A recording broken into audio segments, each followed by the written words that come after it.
Merci, Monsieur le Président.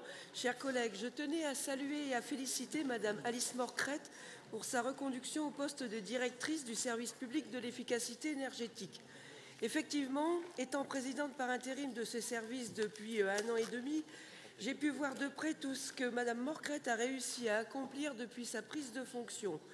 Parce que cette lutte contre les passoires énergétiques, tout le monde en parle depuis longtemps. Le SPE a lui répondu par l'action. Et ce, depuis ses débuts, lui qui a récemment soufflé ses 10 bougies.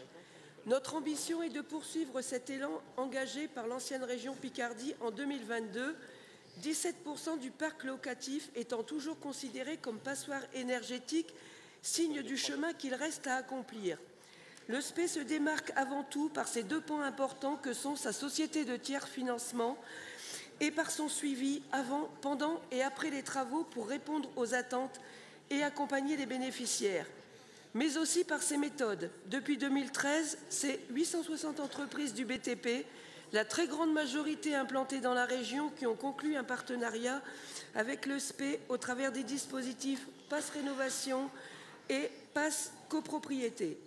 24 millions d'euros en 2022 et déjà 40 millions d'euros à mi-juin de cette année 2023. Aujourd'hui, le SPE, c'est 715 maisons rénovées. J'en profite pour citer 2 de mon territoire, à savoir Villers-Bretonneux et Udicourt, et 414 chantiers en cours. En parallèle, 10 copropriétés ont d'ores et déjà été rénovées, comme à Villeneuve-Saint-Germain-dans-l'Aisne, à Amiens, à Creil, et 66 sont en cours de l'être, 14 sur la Melle, 1 à Dunkerque, 1 à Douai. Quant à la progression vers le versant nord, en 2022, 42% des dossiers sur le versant nord, 65% des dossiers en copropriété à mi-juin 2023. Par ailleurs, un important travail de communication est désormais engagé. Alors que depuis la guerre en Ukraine, le prix de l'énergie a grimpé, le SPE a permis de réduire en moyenne la facture énergétique des bénéficiaires de 46% en comparaison à leur ancien habitat.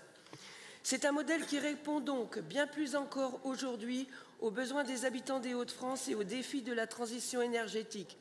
Il s'intègre aussi parfaitement dans le cadre de la dynamique REF 3, engagée par mon collègue Frédéric Motte et dont j'avais eu l'occasion il y a 1 an de présenter la feuille de route 2022-2027. Cette dynamique positive témoigne de l'engagement du SPE, de notre régie, de ses services, de sa directrice pour les habitants des Hauts-de-France. Engagement que je tenais aussi personnellement à saluer et à souligner aujourd'hui. Je vous remercie.